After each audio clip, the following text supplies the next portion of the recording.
नमस्कार, आप देख रहे हैं एबीपी न्यूज और मैं अखिलेश आनंद हूं। रात के 10 बज गए हैं और वक्त हो गया है आपकी आवाज को घंटी बजाओ के जरिए मंच देने का।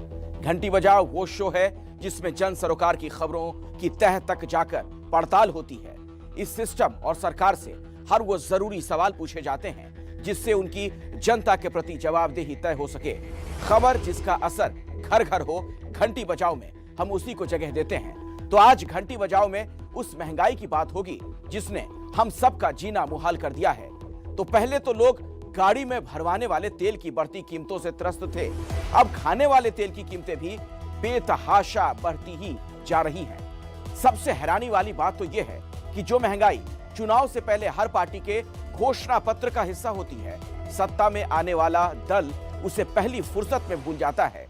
अब देखिए ना, जब जब डीजल पेट्रोल की बढ़ती कीमतों की बात होती है, केंद्र और राज्य एक दूसरे के पाले में गेंद डालने लगते हैं। प्रधानमंत्री मोदी ने विभिन्न राज्य सरकारों से वैट कम कर लोगों को राहत देने की बात कही तो महाराष्ट्र और बंगाल के सीएम ने यह कहकर बात बदल दी कि पहले सेंटर उनके हिस्से का जीएसटी दे। सवाल यह है, बढ़ती महंगाई पर आखिर कब होगी जनता की सुनवाई? 8422840000 पर घंटी बजाइए और ये रिपोर्ट देखिए।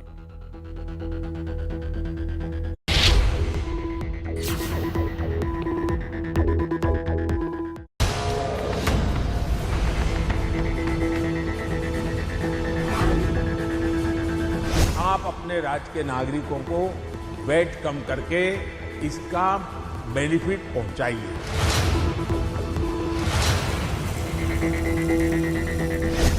आप रेट बढ़ाएं और राज्यों को कम करने की कहें, ये बात तो समझ नहीं आती।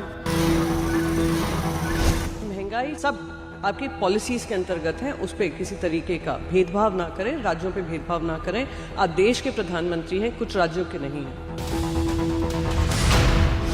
आप जब वोट लेने जाएंगे तो लोगों को गले लगा के वोट लेंगे, और वैट लेंगे ऐसे संकट के समय में तो गले से गला दबा के वैट लेंगे। सारी चीज़ों को ले आए जीएसटी के दायरे में और एक नीति का निर्धारण कर दें पूरे देश के लिए, तब तो ये समझा जाएगा कि प्रधानमंत्री जी सही कह रहे हैं। देश के प्रधानमंत्री की एक भूमिका एक राष्ट्र के लिए होनी चाहिए और इसी कल नहीं दिखी।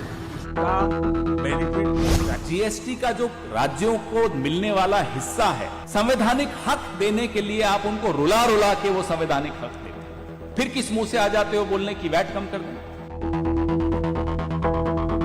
हम आ भी करते हैं तो हो जाता है चर्चा, आप कोतल भी करते हैं तो नहीं होता है बदनाम। इसे ही कहते हैं इसकी टोपी उसके सिर, यानी कोई भी जिम्मेदारी लेने को तैयार नहीं।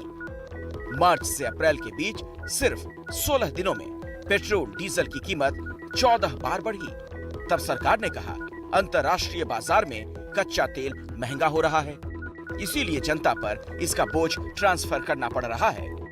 उस वक्त विपक्ष ने खूब हंगामा किया, फिर सब शांत हो गए। अब कुछ दिनों में पेट्रोल डीजल के दाम बढ़ना बंद हो गए, लेकिन बढ़े हुए दामों पर सियासत का खेल शुरू हो गया है। इसकी वजह बना मुख्यमंत्रियों की बैठक में प्रधानमंत्री का ये बयान। देशवासियों पर पेट्रोल डीजल की बढ़ती कीमत का बोझ कम करने के लिए केंद्र सरकार ने एक्साइज ड्यूटी में कमी की थी। केंद्र सरकार ने राज्यों से भी आग्रह किया था कि वो अपने यहां टैक्स कम करें। कुछ राज्यों ने तो भारत सरकार की इस भावना के अनुरूप यहां टैक्स कम कर दिया, लेकिन कुछ राज्यों द्वारा अपने राज्य के लोगों को इसका कोई लाभ नहीं दिया गया। प्रधानमंत्री ने बाकायदा नाम लेकर महाराष्ट्र, पश्चिम बंगाल, तेलंगाना, आंध्र प्रदेश, केरल और झारखंड समेत तमाम उन राज्यों का जिक्र किया जहां विपक्षी दलों की सरकार है। उनका तीर निशाने पर लगा, पेट्रोल पर पॉलिटिक्स की आग भड़क उठी। आपका पास हमारा 97,000 करोड़ रुपया अभी बाकी है, ये तो हमको 75% तो उन्होंने तुल के ले जाता है, तो स्टेट कैसे चलेगी?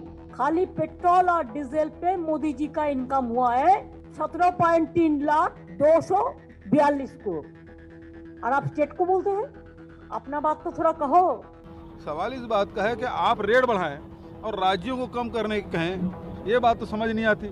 और यदि कम करना है तो सेस जो लगाए हैं, 2 साल से सेस लगा हुआ है, 4% सेस ले रहे हैं, वो राज्यों को मिलता नहीं, उसका हिस्सा नहीं मिलता। 42% एक्साइज ड्यूटी का राज्यों को देते हैं, ये प्रधानमंत्री जी ने कहा, लेकिन आंकड़े बताते हैं कि कभी आपने एक्साइज ड्यूटी जो 42% राज्यों को देना है वो पूरा नहीं दिया। पेट्रोल डीजल की कीमतों पर शुरू हुई ये सियासी जंग सोशल मीडिया पर भी लड़ी गई।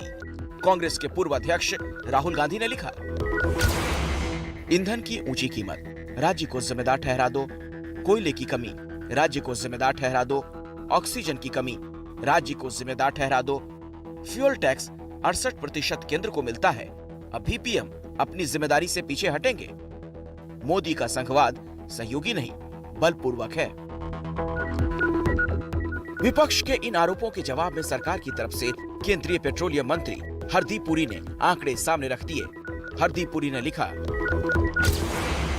विपक्ष शासित राज्यों में पेट्रोल की कीमत कम होती अगर शराब की बजाय ईंधन पर टैक्स घटाया गया होता। महाराष्ट्र 1 लीटर पेट्रोल पर 32 रुपए 15 पैसे टैक्स वसूलता है और कांग्रेस शासित राजस्थान 29 रुपए 10 पैसे, लेकिन बीजेपी शासित उत्तराखंड में 14 रुपए 51 पैसे और यूपी में 16 रुपए 50 पैसे ही राज्य टैक्स लगाता है। विरोध तथ्यों को चुनौती नहीं दे सकता। भाजपा शासित प्रदेश अपना टैक्स कम कर लेते हैं, लेकिन महाराष्ट्र, राजस्थान, पश्चिम बंगाल, तमिलनाडु सिर्फ गैर भाजपा शासित प्रदेश ही तेलों पर टैक्स कम नहीं करते। पिछले 6 महीने में ममता बनर्जी 1300 करोड़ रुपया तेल पर टैक्स से कमा चुकी हैं। इसी के कंपैरिजन में करीब 15,000 करोड़ रुपया भाजपा शासित प्रदेश जो हैं वो गंवा चुके हैं। छोटे प्रदेश टैक्स कम कर सकते हैं, लेकिन झारखंड, महाराष्ट्र, राजस्थान नहीं कर सकते। पेट्रोल डीजल पर जिस टैक्स को लेकर केंद्र और विपक्ष शासित राज्यों के बीच ये झगड़ा चल रहा है, उसे बताने से पहले आपको सुनाते हैं कि लोग यानी आम जनता इस झगड़े को कैसे देख रही है, क्योंकि टोपी ट्रांसफर के इस खेल में दरअसल तेल तो जनता का ही निकल रहा है। ठीक है, कौन है सर? केंद्र सरकार जिम्मेवार है, जो है केंद्र सरकार को जो है कंट्रोल करना चाहिए। बेसिकली पहला कंट्रोल तो केंद्र सरकार का ही होता है। अभी तो दोनों लोग मिलके ना पब्लिक को लूट रहे हैं। राज्य भी है, केंद्र भी है, दोनों में है। वो तो गवर्नमेंट के ऊपर है, अब गवर्नमेंट देखे कितना कम कर सकती है, जितना कम करे उतना कम ही है। ये तो दोनों ही है, केंद्र भी अपना टैक्स कम नहीं कर रहा है, यहाँ से भी नहीं कम कर रहे हैं। देखिए, इसमें तो खैर दोनों ही मतलब केंद्र और राज्य दोनों सरकार का ही लेखा जोखा साथ में मिला जुला है। केंद्र और राज्य सरकार इसमें दोनों का हिस्सा है, क्योंकि जो है पेट्रोल के दाम बढ़े हैं तो इससे गरीब तबके के जो लोग हैं उनके लिए बहुत ही परेशानियों का सामना करना पड़ा है। दोनों पार्टीज को म्यूचुअली बैठ के डिसाइड करना चाहिए, जितना हो सकता है स्टेट गवर्नमेंट कम करे, जितना हो सकता है सेंट्रल गवर्नमेंट कम करे, एंड जो भी पब्लिक के लिए बेनिफिशियल हो वो डिसीजन उन्हें लेना चाहिए। ऐसे आपस में एक दूसरे को ब्लेम करके कुछ नहीं होगा।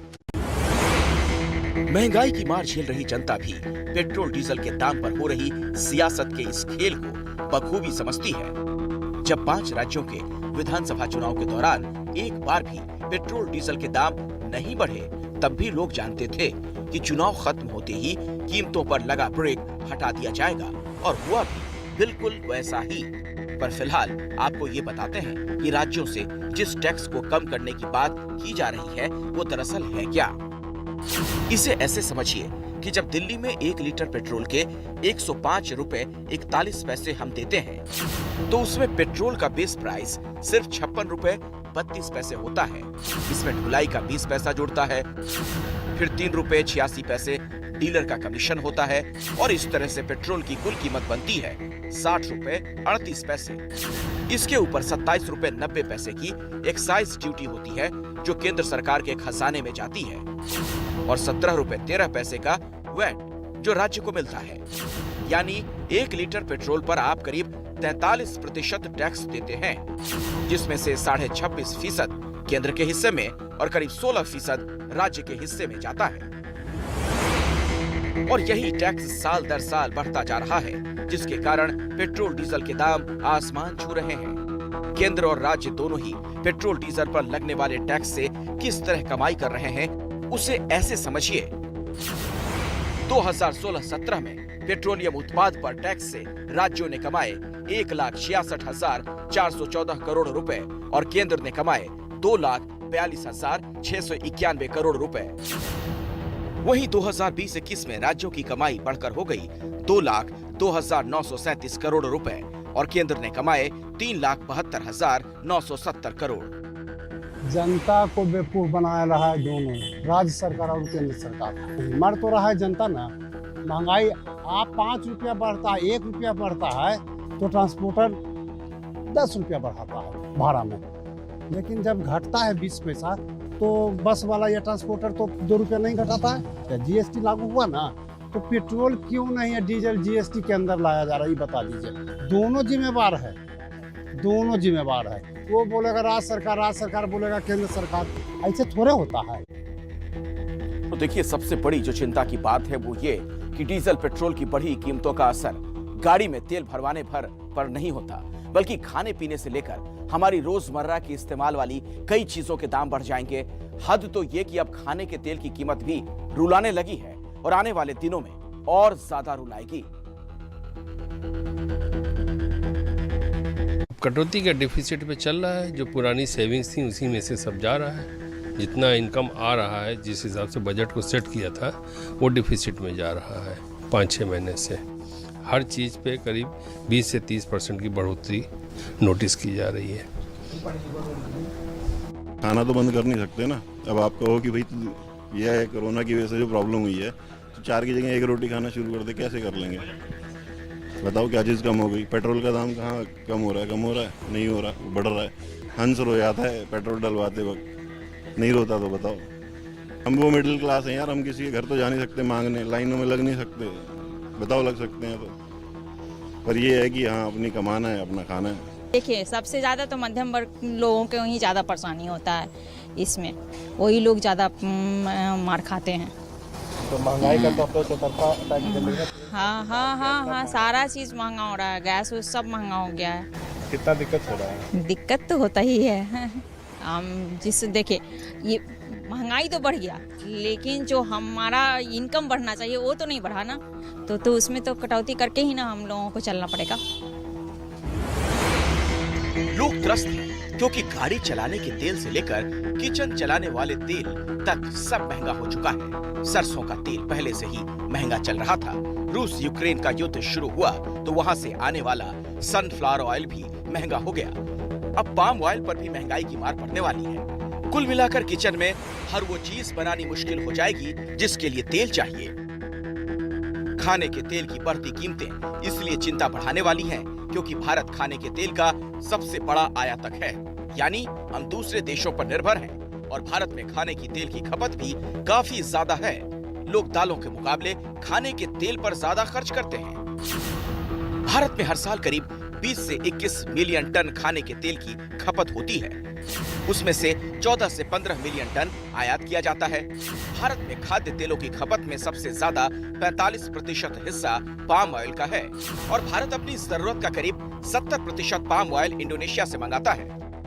और अब इंडोनेशिया ने अपने यहाँ बढ़ती महंगाई के चलते पाम ऑयल का निर्यात बंद करने का फैसला कर लिया है। इसका मतलब ये हुआ कि भारत में अब न सिर्फ पाम ऑयल की कमी होगी बल्कि आने वाले दिनों में हर तरह का खाने का तेल और ज्यादा महंगा हो जाएगा और इस वजह से महंगाई भी बेकाबू हो जाएगी।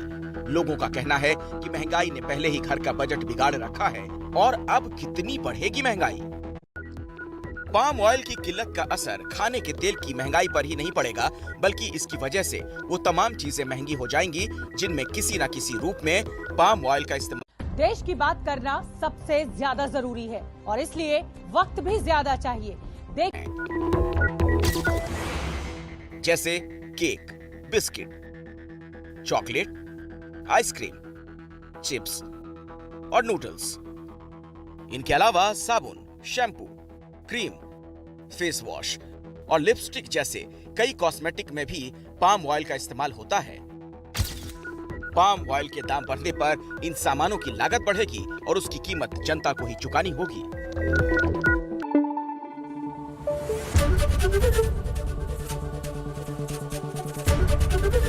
ABP न्यूज आपको रखे आगे।